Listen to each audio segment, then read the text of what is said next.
day. Today is the final installment of Alien vs. Predator Month, and we have saved the best for last. Today we're going to be taking a look at the novel that was based on the comic that started it all. The cover does a great job drumming up interest, as it has both the alien and the predator in a pretty decent fighting pose. Even the name of the book works rather well. You see, the term prey could be used on all three factions. The humans are prey of both aliens and predators, and the predators are prey of both humans and aliens, and so forth. The title can also refer to the fact that there is always a larger animal. The human character at first can seem to be a little wimpy, but if you look closer, you can see that she is actually going for a gun that's just off to the side. Unfortunately, the gun she is going for does not actually appear in the book. The cover really does its job well, and definitely makes you want to actually pick it up. So with that, let's crack open this tome of utter awesomeness and take a look. The first couple of pages introduce two characters that thankfully die later in the book, although their manner of death is far too heroic for the both of them. In any event, they are starship pilots and are complete and utter drones. I refrain from using any other derogatory terms because using any of them would actually be an insult to the terms themselves. The characters basically just bloviate. Really, they're supposed to be representatives of the stupidity of humanity, and basically they're there to make the predators look better. Well, they spent all this time building them up. Here are the predators. And they have a real Klingon-esque society. I mean, it is so close that it is not even funny. Hell, even their foreheads look the same. Commander Wolf's head looks like a fatty. It's during these early Predator sequences that we are introduced to our first main character, a Predator named Dashende. He is the leader of a Predator training vessel. Unlike in that absolutely abysmal AVP film, Predators are not trained by simply dropping them into a bloody pyramid filled with aliens. Rather, they are assigned to a training ship under the tutelage of a master predator, and after being trained after a number of years, they are then taken to a planet where they are supervised on their first hunt. And no, they are not simply given edged weapons on their first hunt either. Rather, they are given plasma guns. See, that's the difference between somebody who can write and somebody who cannot. Through Dashende, we get just about all the backstory we would ever want about the Predators. We learn that their society is the direct inverse of ours. The females run everything and are generally larger than males. In fact, at one point, Dashende states that if a male ever wanted to attempt to harm a female, that he would have to be both armed and an expert to stand at least half a chance. Now, I will say this.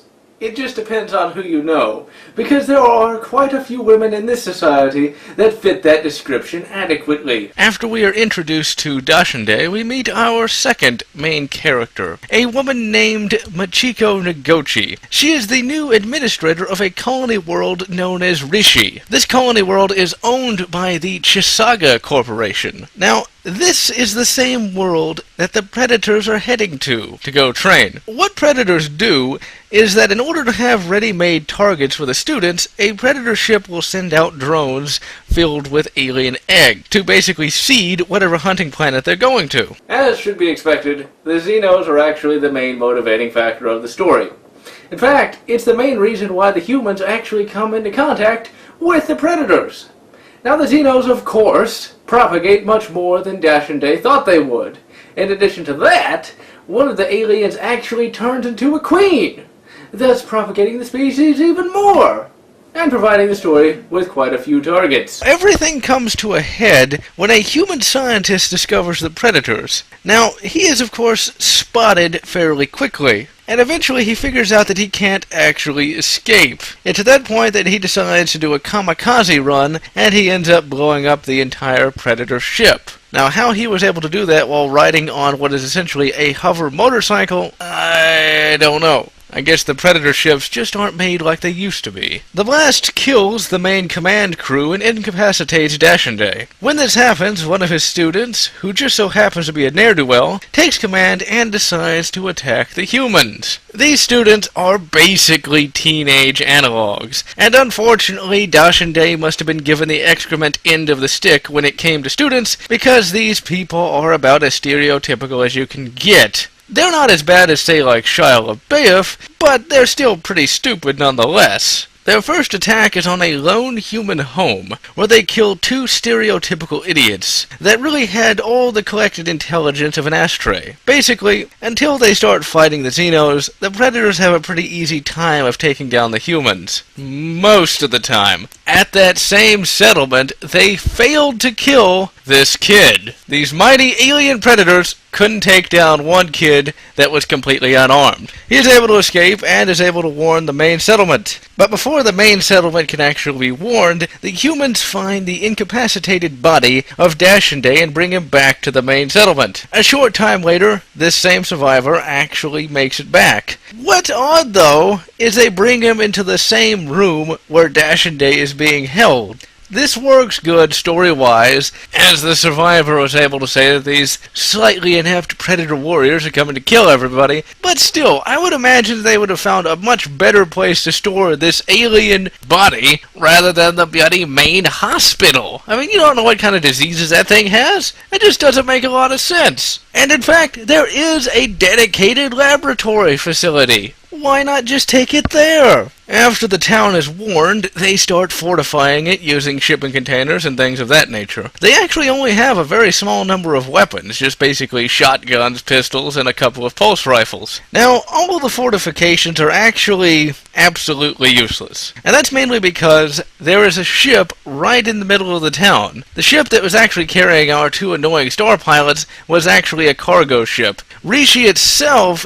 is an agricultural planet, and their main export is this creature called a Rilith. This is the same creature that a large number of facehuggers impregnated with xenomorphs. And all of those xenomorphs are now inside of that ship. So yeah, that's basically like building the greatest fortification of all time and opening a portal to hell right inside of it. But what's worse, the fortifications don't work anyway, and the Predators just steamroll over all of the humans. They don't kill everybody, they just kill the main defenders. And then they decide to celebrate. They have a whole bonfire, and they basically just dance around and act as stereotypical as they possibly can. While they're dancing around and acting a fool, Machiko decides to do the only sensible thing and evacuate the main settlement. She basically sends what's left of the survivors all the way out to the desert. Machiko then decides to try and convince one of the scientists studying Dashende to leave with her. But when she does this, the villain Predator attacks. And she seems to be chili meat until Dashende wakes up and lays the smackdown upside his head.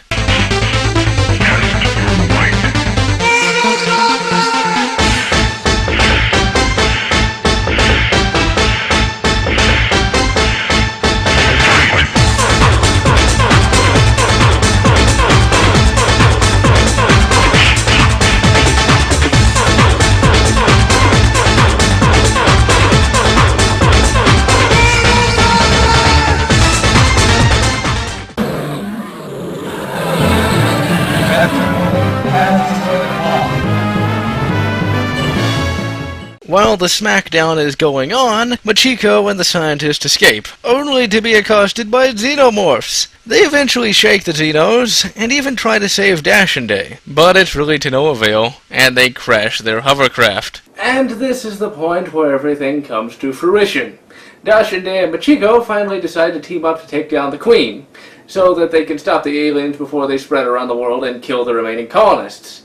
The entire sequence leading up to the final battle is actually quite awesome, and definitely could have easily been filmed. And had it been, it would have probably been one of the greatest action sequences of all time.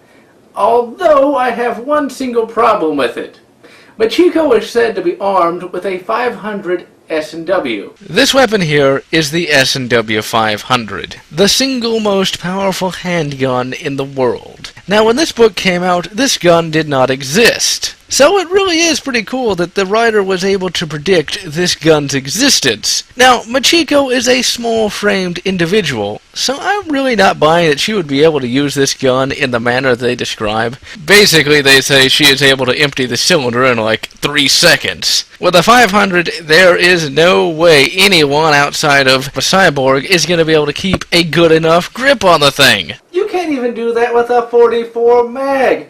There is just no way that an unaugmented human can keep a good grip on a gun with that much recoil, much less fire it accurately. Anyway, as should be expected, Machiko and Dashinde fight through hordes of Xenos until they finally face the Queen. However, the boss fight is more realistic than entertaining, so here is a dramatization of what should have happened. Also, in this instance, Rin Kurosawa is playing the role of Machiko Noguchi. And Dashinde did not remove his mask, as he actually had more than 2 brain cells to rub together.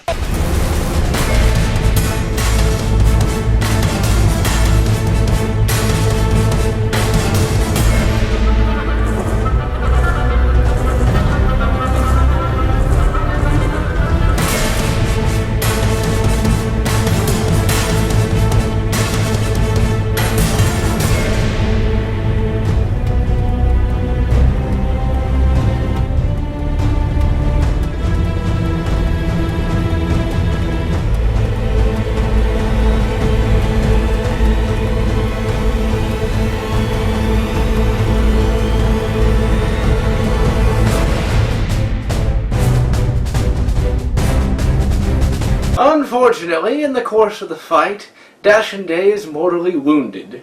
But just before he dies, he gives her the mark of his clan, and thus she becomes, in his eyes anyway, a blooded warrior. Later, the humans leave Rishi, and actually Machiko stays. And she waits for 2 years until the Predators finally return to see just what happened to Dashinde. And when they do, she decides to join them, and, surprisingly enough, they actually let her join their own hunt. Machiko Noguchi is a fairly decent character. She is strong in all the right places and grows quite a bit through the course of the story. However, she still does get annoying at times. Like when the Predators start attacking, she runs and hides in her room. Also, when she first encounters a Predator, she calls it a dragon. Here's a dragon, here's a Predator. Here's a dragon, and here's a Predator. It's pretty hard to mix them up, I'd have to say. And also, what is this? Why in the hell would Machiko want to kiss a Predator? This doesn't actually take place in the comic, but still, it's just pretty disgusting right there. Dashinde is just awesome. He's like the Predator equivalent of Obi-Wan Kenobi, Arnold Schwarzenegger, and Sylvester Stallone, and Jason Statham all mixed together. He is just awesome in every conceivable way. Enough said. He's the whole reason why you'd want to buy the book anyway. The Predator villain is okay. He does kill some people, but still, all he really amounts to is an evil teenager. Really, the only reason he becomes a villain is due to his stupidity more than anything else. The plot holes in the novel are not that bad, and since I'm feeling fair today, the only one I'm really going to call into question is this. On page 224, Dashinde remarks that he could not smell one of the Predator's musk because it was covered by the stench of dried fecal matter. Dashinde does say that this was one of his less adept students.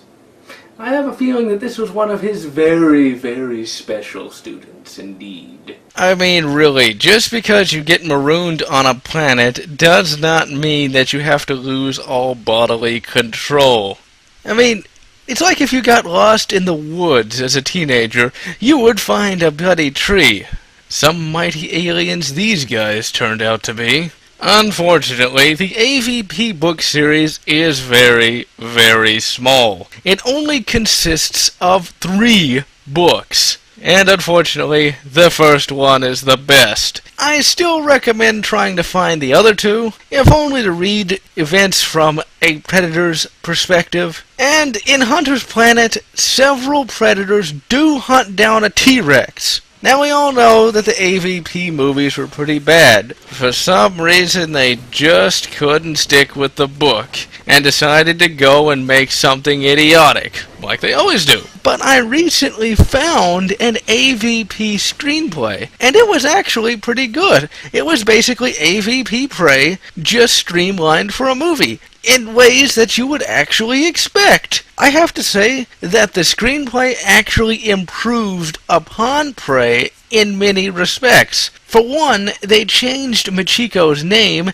into something that was a bit easier to pronounce, and for another, there is an instance where a predator actually uses a pulse rifle to kill a xenomorph. And finally, I happen to like the ending a little more. Instead of waiting 2 years, the predators show up right after Dashinde dies, and Machiko goes with them. Right then, they could have easily made this into a movie with the same damn budget. But then they would have made a good movie. And of course, we can't have that, can we? Well, that about does it for Alien vs. Predator month, and I've really got to say, I am just sick of aliens and predators.